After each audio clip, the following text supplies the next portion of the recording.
ಸರ್ವಮಂಗಲಮಾಂಗಲ್ಯೆ ಶಿವೆ ಸರ್ವಾರ್ಥ ಸಾಧಿಕೆ ಶರಣ್ಯೇ ತ್ರ್ಯಂಬಕೆ ಗೌರಿ ನಾರಾಯಣಿ ನಮೋಸ್ತುತೆ. ನಮಸ್ಕಾರ ಎಲ್ಲರಿಗೂ. ದೇವರು ಎಲ್ಲರನ್ನೂ ಚೆನ್ನಾಗಿಟ್ಟಿರಲಿ ಅಂತ ಪ್ರಾರ್ಥಿಸ್ತೀನಿ. ಮಾರ್ಗಶೀರ್ಷ ಮಾಸ ಶ್ರೀ ಲಕ್ಷ್ಮೀ ದೇವಿಯ ಉಪಾಸನೆಯ ತಿಂಗಳು.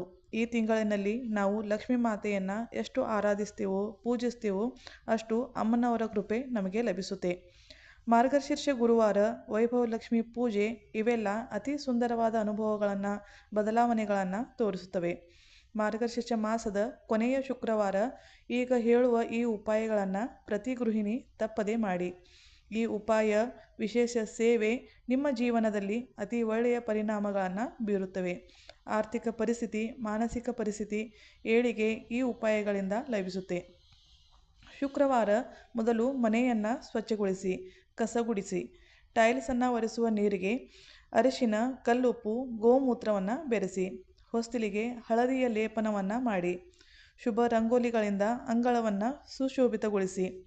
ತುಳಸಿ ಮಾತೆಯ ಪೂಜೆ, ದೇವರ ಪೂಜೆಯನ್ನು ಮಾಡಿ. ಈಗ ವಿಶೇಷವಾಗಿ ಈ ದಿನ ಶ್ರೀ ಲಕ್ಷ್ಮೀ ಮಾತೆಯ ಮೂರ್ತಿಗೆ ಹಾಲಿನ ಅಭಿಷೇಕ, ದಾಳಿಂಬೆ ರಸದ ಅಭಿಷೇಕ ಅಥವಾ ಕಬ್ಬಿನ ರಸದ ಅಭಿಷೇಕವನ್ನು ಮಾಡಬೇಕು. ಗುಲಾಬಿ ಅಥವಾ ಮಲ್ಲಿಗೆಯ ಅತ್ತರನ್ನು ದೇವಿಗೆ ಹಚ್ಚಬೇಕು. ಅರಿಶಿನ ಕುಂಕುಮದ ಬಟ್ಟನ್ನು ಇಡಬೇಕು. ಗುಲಾಬಿ ಹೂವು, ಮಲ್ಲಿಗೆ ಮುಡಿಗಳನ್ನು ದೇವಿಗೆ ಅರ್ಪಿಸಿ. ಶ್ರೀಯಂತ್ರ ಇರೋರು ಶ್ರೀ ಸೂಕ್ತವನ್ನು ಪಠಿಸುತ್ತಾ ಶ್ರೀಯಂತ್ರದ ಮೇಲೆ ಕುಂಕುಮಾಭಿಷೇಕವನ್ನು ಮಾಡಬೇಕು.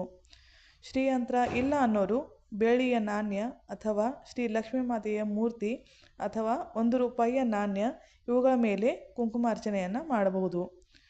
ಪದ್ಮಬೀಜೆಯ ಮಾಲೆಯಿಂದ ಶ್ರೀಂ ಬೀಜಿ ಈ ಮಂತ್ರದ ಜಪನೆಯನ್ನು ಮಾಡಿ.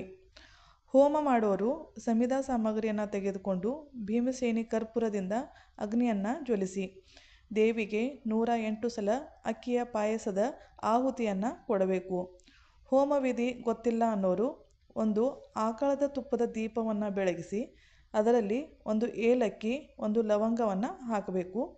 ಈಗ ಬೆಳಗುತ್ತಿರುವಂತಹ ಈ ದೀಪದಲ್ಲಿ 108 ಸಲ ಒಂದೊಂದೇ ಹನಿಯನ್ನು ತುಪ್ಪ ಹಾಕುತ್ತಾ ಶ್ರೀ ಲಕ್ಷ್ಮೀ ಮಾತೆಯ ಜಪವನ್ನು ಜಪಿಸಬೇಕು. ಈ ರೀತಿ ದೇವಿಯ ಆರಾಧನೆಯನ್ನು ಮಾಡಬೇಕು. ಶ್ರೀ ಲಕ್ಷ್ಮೀ ಸಹಸ್ರನಾಮ, ಶ್ರೀ ಲಲಿತಾ ಸಹಸ್ರನಾಮಗಳನ್ನು ಈ ದಿನ ಪಠಿಸಬೇಕು. 11 ಲವಂಗವನ್ನು ತೆಗೆದುಕೊಂಡು ಒಂದೊಂದು ಲವಂಗವನ್ನು ಬಲಗೈಯಲ್ಲಿ ಹಿಡಿದು ಶ್ರೀ ಮಹಾಲಕ್ಷ್ಮಿ ಅಷ್ಟಕವನ್ನು ಪಠಿಸಬೇಕು. ಈ ರೀತಿ 11 ಸಲ ಶ್ರೀ ಮಹಾಲಕ್ಷ್ಮಿ ಅಷ್ಟಕವನ್ನು ಪಠಿಸಿ ಈ ಲವಂಗಗಳನ್ನು ದೇವಿಯ ಹತ್ತಿರ ಇಡಿ. ಮರುದಿನ ಇವುಗಳನ್ನು ಒಂದು ಕೆಂಪು ಬಟ್ಟೆಯಲ್ಲಿ ಕಟ್ಟಿ ಹಣ ಇಡುವಂತಹ ಜಾಗದಲ್ಲಿ ಇಡಬೇಕು. ದೇವಿಗೆ ಶ್ರೀಫಲ, ಸೀರೆ, ರವಿಕೆ, ಉಡಿ ಸಾಮಗ್ರಿಗಳಿಂದ ಉಡಿಯನ್ನು ತುಂಬಬೇಕು. ಪಾಯಸದ ನೈವೇದ್ಯವನ್ನು ಅರ್ಪಿಸಬೇಕು. ಕರ್ಪೂರ ಆರತಿಯನ್ನು ಮಾಡುವಾಗ 2 ಲವಂಗ ಮತ್ತು 1 ಏಲಕ್ಕಿಯನ್ನು ಹಾಕಿ ಆರತಿಯನ್ನು ಮಾಡಬೇಕು. ದೇವಿಯಲ್ಲಿ ನಿಮ್ಮ ಇಚ್ಛೆಯನ್ನು ಹೇಳಿ. ಈಗ ಭಕ್ತಿಯಿಂದ ಕೈ ಮುಗಿದು ದೇವಿಯನ್ನು ಸ್ಮರಿಸಬೇಕು. ಈ ಎಲ್ಲ ಉಪಾಯಗಳು ಸಾಧ್ಯ ಇಲ್ಲ ಅನ್ನೋರು ನಿಮ್ಮಿಂದ ಏನು ಸಾಧ್ಯನೋ ಅಷ್ಟು ಸೇವೆಯನ್ನು ಮಾಡಿ, ಆದರೆ ಭಕ್ತಿಪೂರ್ವಕವಾಗಿ ಮಾಡಬೇಕು. ಈ ರೀತಿ ನೀವು ಲಕ್ಷ್ಮೀ ಪ್ರಾಪ್ತಿಯ ಉಪಾಯಗಳನ್ನು ಸೇವೆಗಳನ್ನು ಮಾಡಿದರೆ ಖಂಡಿತವಾಗಿಯೂ ಶ್ರೀ ಲಕ್ಷ್ಮೀ ಮಾತೆಯ ಚಿರವಾಸ ನಿಮಗೆ ಲಭಿಸುತ್ತೆ. ಶುಭವಾಗಲಿ ಎಲ್ಲರಿಗೂ. Take care. ಬಾಯ್.